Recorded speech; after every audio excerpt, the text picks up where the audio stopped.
সকাল বন্ধুরা, আবার ফিরে আসলাম নতুন একটা ভিডিওর সাথে। আজকে সকালে উঠেই আমার স্নান টান সমস্ত কিছু কমপ্লিট হয়ে গেছে। আর সকালে স্নান টান করে নিলে না নিজেকে অনেকটা ফ্রেশ লাগে। আর এই সময়টা আমি পুরো একা থাকি, এই সময় আমাকে কেউ ডিস্টার্ব করে না।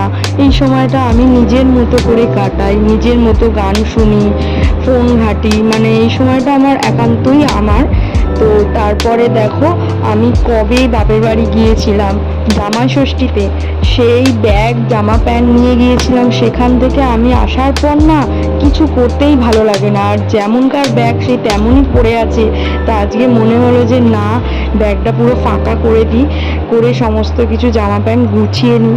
এটা আমার নয়, অনেকেরই হয়তো হয় এরকম, যে কোনো জায়গায় যাওয়ার পর না গেলাম তো একটা আনন্দ করে, মানে আসলে বাড়িতে যে তারপর যে জামা কাপড় কাচা, এই যে ব্যাপারটা, মানে গোছানো, আবার ব্যাগ খুলে বের করা, মানে এটা আমার আর ভালো লাগে না। হ্যাঁ, সকলেরই হয়তো এরকম হয়, কিন্তু আমার ব্যাপারটা বেশি হয়। এখানে দেখছো যে শাড়ি ঠাড়ি নিয়ে গিয়েছিলাম, শাড়ি ঠাড়িগুলো একটু জায়গায় তুলে রাখছি, ওয়ার্ড্রপটা খুললাম, সমস্ত কিছু আর কি গোছগাছ করে নিলাম। আর এদিকে আজকে আমাদের রান্না হচ্ছে স্যুপ আর মাছ আর চিংড়ি মাছের মালাইকারি। তো এই সমস্ত কেটে কুটে দিয়ে গেলাম। আজকে শিল্পী কাকিমা